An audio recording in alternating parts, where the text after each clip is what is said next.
Hasil survei membuktikan bahwa 99,9% penonton video ini belum subscribe. Yuk langsung saja tekan tombol subscribe, karena subscribe itu gratis. Etan kali, kulon kali, tengah-tengah umai Pak Steven. Ojo lali subscribe antau story 7 supaya uripmu ayem, supaya uripmu adem, supaya uripmu tentrem.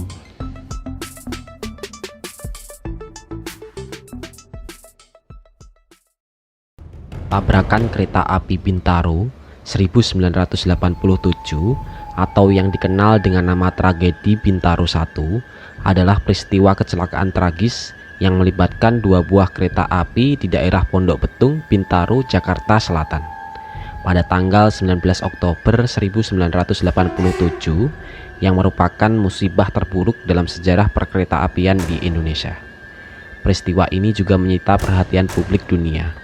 Dalam kecelakaan ini, rangkaian kereta api Patas Merak jurusan Tanah Abang Merak yang berangkat dari stasiun Kebayoran KA 220 bertabrakan dengan kereta api lokal Rangkas jurusan Rangkas Bitung Jakarta Kota KA 225 yang berangkat dari stasiun Sudimara. Peristiwa ini tercatat sebagai salah satu kecelakaan paling buruk dalam sejarah transportasi di Indonesia dengan mencatatkan 139 tewas dan 254 orang lainnya luka berat. Proses evakuasi penumpang kereta api menjadi tantangan mengingat kerasnya tabrakan head to head. Penyelidikan setelah kejadian menunjukkan adanya kelalaian petugas stasiun Sudimara yang memberikan sinyal aman bagi kereta api dari arah Rangkas Bitung.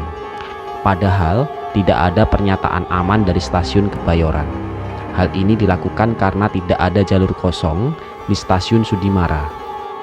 Para warga dan petugas pun mengalami kesulitan ketika melakukan evakuasi karena banyaknya korban yang terjepit di badan kereta. Bahkan ada pula korban yang ketika ditemukan tubuhnya sudah tidak utuh lagi, sehingga sulit untuk dikenali. Pasca kecelakaan mengerikan itu, jalur rel kereta kawasan tersebut seakan berubah menjadi horor. Aura mistis sangat terasa di kawasan tersebut. Menurut kesaksian dari warga sekitar, di kawasan itu seringkali muncul berbagai penampakan yang bikin bulu kuduk berdiri.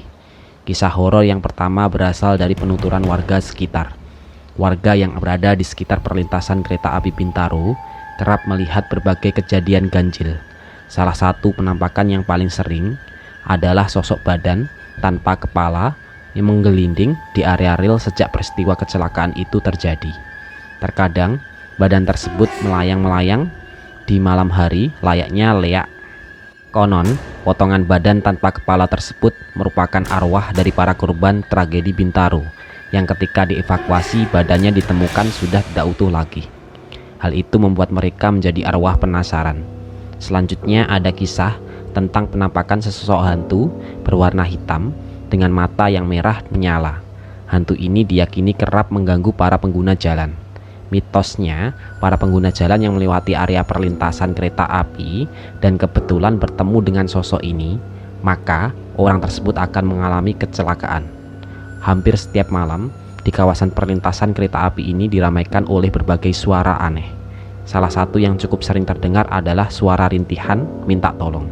Suara itu bagaikan teror yang terus-menerus menghantui warga sekitar. Konon, suara tersebut berasal dari suara korban tragedi Bintaro. Pernah ada seorang warga sekitar yang penasaran dengan suara-suara aneh tersebut. Oleh karena itu, ia pun mulai mencari sumber suaranya. Nah, ketika berada di sumber suara, ia melihat penampakan makhluk menyeramkan dengan badan yang sudah tidak utuh lagi, serta darah yang mengalir dari tubuhnya. Penampakan selanjutnya berasal dari sekumpulan anak kecil yang kerap hadir dan asyik bermain di sekitaran rel. Konon, jika kamu melihat ada sekumpulan anak kecil tersebut, maka kecelakaan besar akan terjadi pada esok atau 3 hari setelahnya. Seperti yang telah disebutkan sebelumnya, tragedi kecelakaan kereta api Bintaro terjadi pada Senin pagi, tanggal 19 Oktober 1987. Uniknya, kecelakaan kereta api di tempat ini kembali terjadi tepat pada hari Senin, tanggal 9 Desember 2013. Pada saat itu, kereta api komuter lain rute Serpong Tanah Abang menabrak truk tangki yang penuh dengan muatan bahan bakar minyak. Akibatnya 7 orang meninggal dunia, serta puluhan lainnya mengalami luka-luka. Karena tabrakan truk tangki yang penuh BBM, maka kobaran api sangat cepat melahap truk dan sebagian badan KRL.